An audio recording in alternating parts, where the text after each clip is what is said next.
A very warm welcome to all students of CA Foundation. नवंबर या दिसंबर वालों को पहला चीज मैं जो बोलने वाला हूँ, आज LLP एक्ट होगा। इसमें 2 सेशन रहेगा 40-40 मिनट का। पहला 40 मिनट जैसे ही खत्म होगा आप लोग को री लॉग इन करना है यही लिंक से और हम लोग कंटिन्यू करेंगे। दूसरा बात मेरे को जो कहना है, पैंडेमिक में सबको बहुत कुछ सहना पड़ा, ऑनलाइन क्लासेस लेना पड़ा,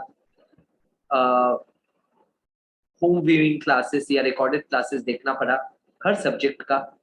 बट उसमें आप लोग को निराश नहीं होना चाहिए, रादर आप लोग को और मोटिवेटेड होना चाहिए कि देखो, when there is a will there is a way and after every November there is a May. ठीक है, सीए वालों का गाना है ये, तो आशा मत हारना। एंड देखो, पैंडेमिक में पढ़ाई रुक गया बट रिकॉर्डिंग मिल गया, लाइव वाला चीज जो है वो रुक गया बट रिकॉर्डिंग मिल गया। इसका मतलब है एकदम डिमोटिवेटेड मत रहिए, सब चीज का कोई ना कोई रास्ता निकल आता है अगर आप चाहते हो वो चीज करने के लिए। On this positive note, let us start today's session, and I have myself like tried to give you or interact with you through live Zoom sessions or whatever, time and again, and we have made our rasta. Also, I have plans of on the last day of LLP का 3 दिन मैं दूंगा। I will also brush up Companies Act थोड़ा बहुत ऊपर से, और उसका क्लास तो है ही आप लोग के पास। एंड आगे जाके BCR का जो क्लास नंबर 4 भी है वो भी मैं लाइव कराऊंगा, उस दिन BCR लेके भी बात कर दूंगा। और उसके साथ साथ throughout October and November I will take test. Law का टेस्ट जो पेंडिंग है, जो नहीं हो रहा है, लॉ का टेस्ट लिया जाएगा तब। So all these are planned, do not worry. Keep on preparing yourself at home. Whatever doubts you face, please do get in touch with me through WhatsApp. Let us start with LLP Act. Okay. So, all my dear students, LLP Act, what is it all about? What does this term LLP mean? Sir, mean का तो नहीं पता, हम लोग को abbreviation पता है CA students होने के नाते।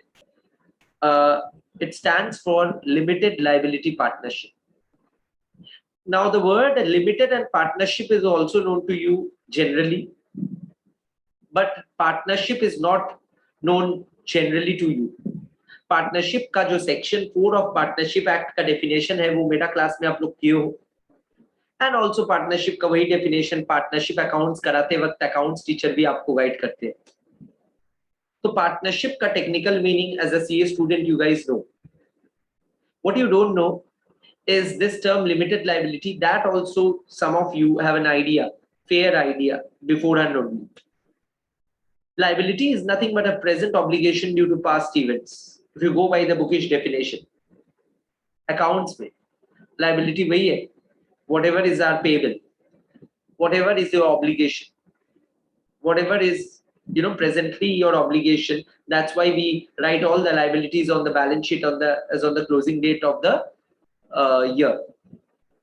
और लिमिटेड लाइबिलिटी का मतलब एक अलग ही चीज है जो लीगल टर्म है, जो मैं अभी विश्लेषण करूंगा, और उसके साथ साथ लिमिटेड लाइबिलिटी क्या होता है, पार्टनरशिप, वो समझाऊंगा।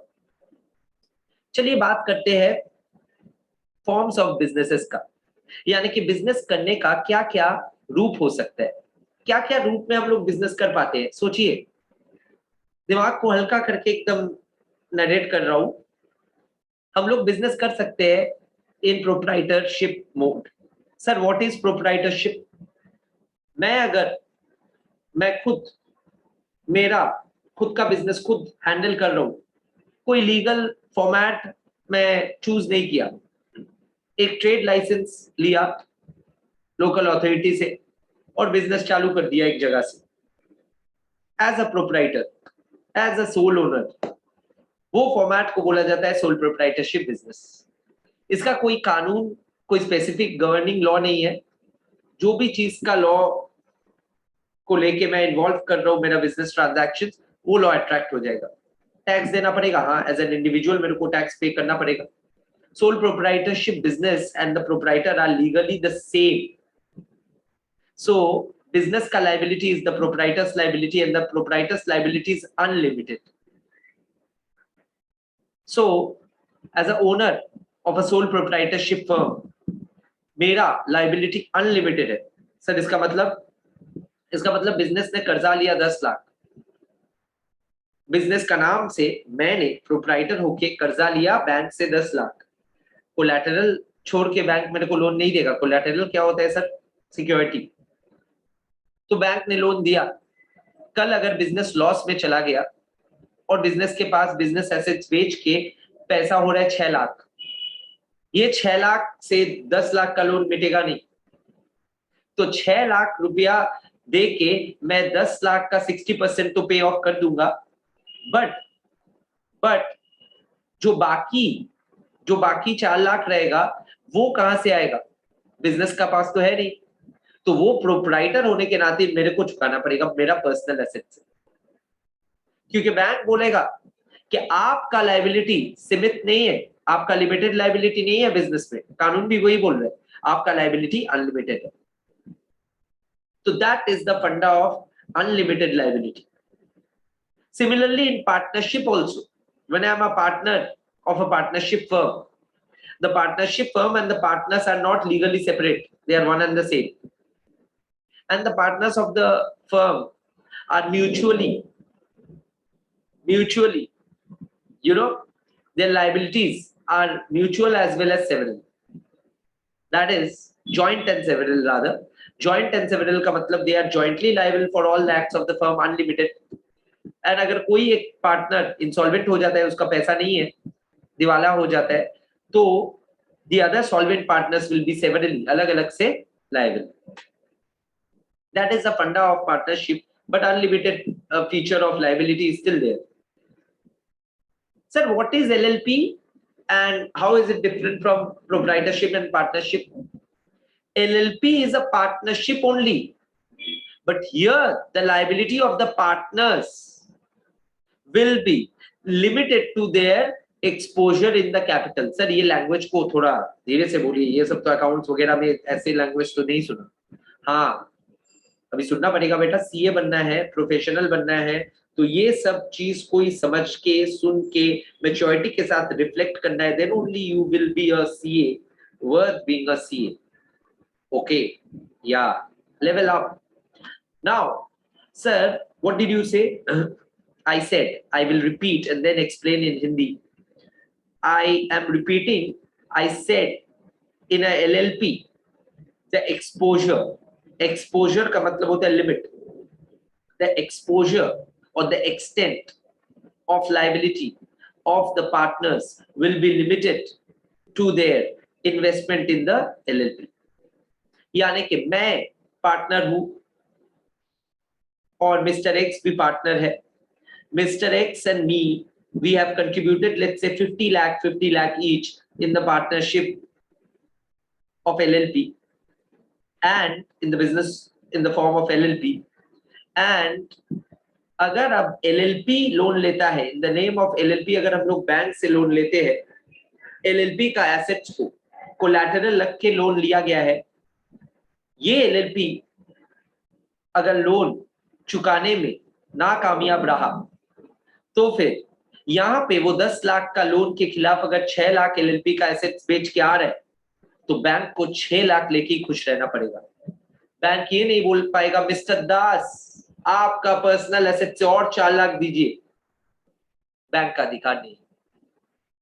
और मिस्टर एक्स को भी नहीं बोल पाएगा, क्योंकि here our liability will be limited to what we have contributed or promised to contribute, which is 50 lakh. 50 lakh मैं दे दिया, मेरे को भले ही 50 लाख में जीरो मिला, बट मेरा लायबिलिटी कहाँ 50 लाख तक ही है, उसके ऊपर नहीं जाएगा। बट अगर प्रोप्राइटरशिप या पार्टनरशिप का बात किया जाए तो मेरा कैपिटल इन्वेस्टमेंट तो गया ही, उसके ऊपर 4 लाख भी घर से लाना पड़ेगा, तो 4 लाख के बदले 40 लाख भी हो सकता था depending on the loan amount. Hypothetically मैं बोला 10 लाख का लोन, तो मेरा लायबिलिटी पार्टनरशिप एंड प्रोप्राइटरशिप में अनलिमिटेड है, बट एलएलपी में मेरा लिमिटेड है। कहां तक? मेरा कैपिटल कंट्रीब्यूशन तक, उसके ऊपर मेरा घर से पैसा नहीं लाना पड़ेगा। हाँ सर, ये this is the funda of limited liability, और लिमिटेड लायबिलिटी पार्टनरशिप जो है इसी पे आधारित है। सर मतलब ये एक नया फॉर्म ऑफ बिजनेस है? हाँ प्रीटी रिसेंट, देखो एक्ट भी नया है 2008। कंपेयर करो सर, कंपेयर किससे करें? जो जो एक्ट पढ़े, इंडियन कॉन्ट्रैक्ट एक्ट जो सिलेबस का पहला एक्ट है, आप लोग का ज्यादातर लोगों का लाइफ में पहला एक्ट है। Beautiful act, Indian contract act was drafted in 1872 and since then it has been amended, evolved, whatever, but just imagine the age, whereas LLP आपका उम्र का होगा सर, हम लोग का उम्र का, हाँ आपसे थोड़ा सा कम ही होगा, ज्यादा नहीं, ठीक है? तो this this is the funda of LLP। Sir LLP क्या इंडिया में एक नया रूप ही है? हाँ इंडिया में प्रीटी डिसेंट रूप है, 15 साल हुआ होगा। और सर ग्लोबली, ग्लोबली भी LLP ज्यादा पुराना नहीं है। तो यानी कि मेरा कहने का मतलब है LLP ऑल टुगेदर एक नया रूप है। LLP के पहले क्या चलता था? LLP जैसा कंपनी। तो LLP is nothing, companies act जब पढ़ोगे, कंपनी का जो फीचर्स है एंड पार्टनरशिप का जो फीचर्स है वो दोनों मिला के एक LLP हो गया। कंपनी का एक खास फीचर है लिमिटेड लायबिलिटी। तो ये जो लिमिटेड लायबिलिटी का फंडा मैं समझाया, वापस कंपनीज एक्ट में वही फंडा मैं समझाऊंगा, देखोगे जब क्लासेस देखोगे। और वही feature of a company is there in a partnership, that partnership becomes a LLP. That is the main crux of the matter and the name and the meaning of LLP. अब कुछ features LLP का partnership जैसा ही है और कुछ features company जैसा है, so it's a hybrid. LLP is a hybrid format between partnership and company. Okay, that is in a nutshell introduction. अभी आगे जाके सिलेबस का कंटेंट वाइज मैं एक एक टॉपिक को आप लोग को समझा दूंगा, जाके घर में पूरा अच्छे से आप पढ़ पाओ और सब कुछ कवर हो। Completeness, double entry principle, book keeping complete, वैसा सिलेबस का बाकी एक्ट्स भी वैसे ही कराया गया है, जस्ट कॉन्फिडेंस देने के लिए एक बार जिक्र कर दिया। घर में खुद से पढ़ो, एक दो शब्द नया मिले, एक दो लाइन नया मिले, एक दो किस्सा नया मिले तो पैनिक मत करो, अरे ये नहीं पढ़ा है सर, ठीक है? रोने मत लग जाओ, मैनेज। इतना ज्ञान के बाद अगर if you can not connect what is being said, then there is a trouble. Okay, anyway, ये मैं उन लोग के लिए बोला who are a little bit panicky when they see a new format. That means the main thing is not clear to them. Diagnosis. Okay, now sir अब बताइए LLP में क्या क्या है, एक एक करके शुरू कीजिए। ओके, मीनिंग ऑफ LLP मैं बोल दिया, ये एक नटशेल में LLP का जो टॉपिक्स है उसको दिया गया है। This is a nutshell of the topics which is there in LLP Act. Okay, number 1 is introduction. Number 1 क्या है सर? इंट्रोडक्शन।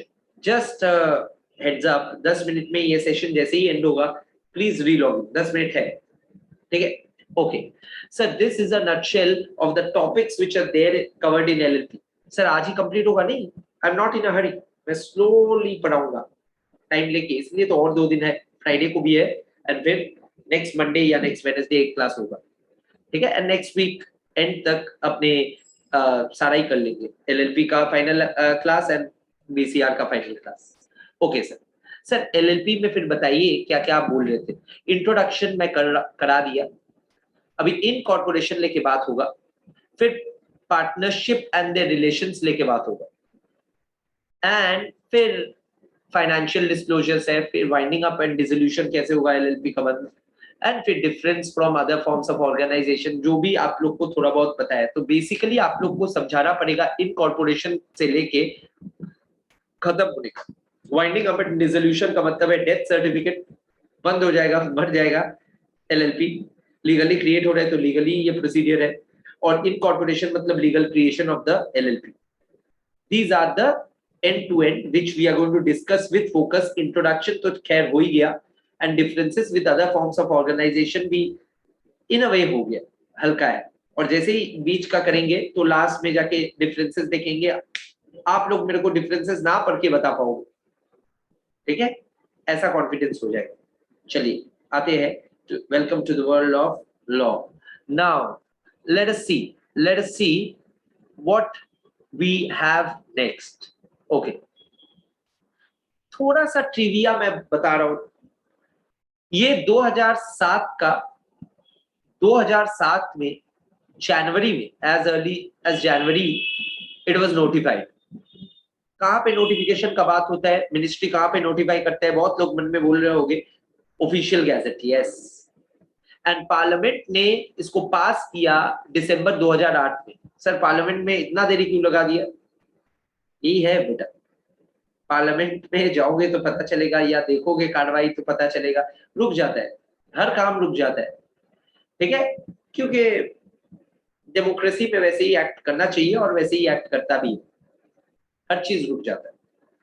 ठीक है, मैं एक बोलूंगा तो आप दूसरा बोलोगे, दोनों का सुनना पड़ेगा, तभी तो डेमोक्रेसी है. ठीक है, मनमानी नहीं चलेगा. तो पार्लियामेंट ने पास किया आखिर में 12 दिसंबर 2008.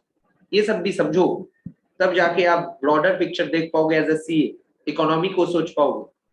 प्रेसिडेंट ऑफ इंडिया जैसे एसेंट देता है बिल पे, वो दिया गया. फिर देखो उसमें ज्यादा गैप नहीं, मतलब अपना देश में प्रेसिडेंट तो कठपुतली का ही रोल है अगर हिंदी में सोचो तो. ठीक है, मेन तो चीज पार्लियामेंट ही है. तो देखो रुकावट कहाँ पे आया? पार्लियामेंट में पास होने में. उसके बाद तो 1 महीने में वो साइन हो गया और वो एक्ट बन गया 2008. Okay sir. Sir LLP act क्या पूरा इंडिया भर में एप्लीकेबल है? बिल्कुल. It is applicable to the whole of India. If you want to take note, keep on taking note. And then the structure of the act is given. Structure of the act में एक बार ध्यान दीजिए, सबसे छोटा act में से एक act है, इसलिए मैं बोला कुछ भी नहीं है, चुटकी का काम है. 81 sections are there. Only 81 sections are there. And दूसरा जो है, दूसरा है आपका 4 schedules are there. तो हर एक्ट में ना बहुत सारा सेक्शंस रहता है, सेक्शंस के अंदर सबसेक्शंस रहता है, और एक्ट का अंत पे यानी कि towards the end of the act there are certain schedules. ठीक है, तो there are 4 schedules and 81 sections in LLP act. अब चारों शेड्यूल में क्या क्या है वो भी दे दिया. ओके, अच्छा सर, फर्स्ट शेड्यूल बोल रहा है कि mutual rights and duties of partners. Just you can highlight this, mutual rights and duties of partners, the schedule 1. इसके ऊपर 1 लिख दो. थ्योरी कैसे पढ़ना चाहिए ऐसे. ठीक है, ये लिखने से क्या होगा? 1 हो गया, आपको दिखाई देगा एग्जाम का पहला वाला रात में जब रिवाइज करोगे तो पेजेस पलटते वक्त ही सारा इंपॉर्टेंट पॉइंट्स दिख जाएगा. You must mark, highlight the key words and write on top of it with your own language or with your own handwriting, because own handwriting stands out. देखो पूरा page में अभी यही दिख रहा है ज्यादा. ठीक है, इट्स साइकोलॉजी सर. हाँ ठीक है, ये हर सब्जेक्ट में काम आ सकता है बेटा. मैनेजमेंट ऑफ स्टडीज सर, ये सब का टिप्स देंगे, और एक अलग चीज मैं यूट्यूब में अपलोड करूंगा ऐसा. तो my funda is please subscribe to the YouTube channel and keep on following me on professional whatever web pages, so that you get clear updates whenever I upload a video or share something. You will get updates and उससे क्या होगा? आपको फायदा ही होगा. Okay sir बताइए, तो second schedule क्या बोलता है? Conversion of firm into LLP. Sir ये कन्वर्शन का क्या स्टोरी है? देखो बेटा, पार्टनरशिप बिजनेस था पहले. पार्टनरशिप में जितना भी लोग थे, जैसे ही एलएलपी आया, एलएलपी का एडवेंट हुआ, एलएलपी देश में आया, तो सब लोग बोला हाँ मैं पार्टनरशिप से एलएलपी बनना चाहता हूँ, तो कन्वर्ट करना चाहता है अपना फॉर्म ऑफ बिजनेस. तो वो कन्वर्शन भी रहना चाहिए. तो कन्वर्शन रिलेटेड जो फॉर्मेलिटीज है, रूल्स है वगैरह है, सेकेंड शेड्यूल में दिया हुआ है. ओके सर, थर्ड शेड्यूल में क्या है? प्राइवेट लिमिटेड कंपनीज भी बहुत पहले से था. 1956 का कंपनीज एक्ट था पहले, फिर 2013 में वापस रिवाइज हुआ, अमेंड हुआ. और जो कंपनीज थे पहले से, वो प्राइवेट लिमिटेड कंपनीज भी क्या करने लगे? बोला कि हम लोग भी एलएलपी बन जाएंगे, बहुत सारे. तो conversion of firm to LLP schedule 3 and sorry, firm to LLP schedule 2 and private limited company to LLP schedule 3. और जो फोर्थ शेड्यूल है, फोर्थ शेड्यूल जो है it deals with conversion of public companies, public में listed वाला companies नहीं, listed company मतलब रिलायंस, टाटा, जो आप स्टॉक एक्सचेंज में लिस्टेड वाला कंपनीज देखते हो जिसका शेयर्स ट्रेड होता है, शेयर ट्रेडिंग, जिन लोग का शौक है या थोड़ा बहुत इंटरेस्ट है, थोड़ा बहुत खबर रखते हो वो लोग भी, ठीक है, रिलायंस, अदानी, टाटा, बिरला, आईटीसी, जितना भी आप नाम सोचो टॉप नॉच कंपनीज का जो लोग स्टॉक एक्सचेंज में जिन लोग का शेयर ट्रेड होता है, पब्लिक लिमिटेड कंपनी के बारे में जानकारी कंपनीज एक्ट में मैं दिया।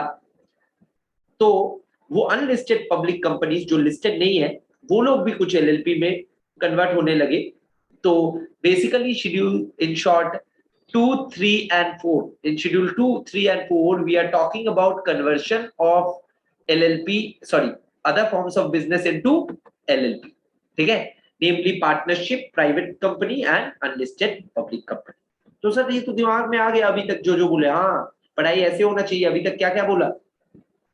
अभी तक मैंने बोला LLP का क्या है, क्यों है, एक इंट्रोडक्शन, फिर लिमिटेड लायबिलिटी समझाने के बाद कुछ ट्रिवियाज दिया कि LLP act as early as जनवरी 2007 को शुरू हो गया था और जनवरी 2007 से लेके जो लेट्स से जनवरी 2007 से लेके 2 साल लग गया, 2008 का दिसंबर में पास हुआ और 2009 का जनवरी में प्रेसिडेंट साइन किया, तो 2008 का एक्ट माना जा रहा है। जिस साल पास होता है उसी साल को लगा देते हैं हम लोग ईयर, ओके।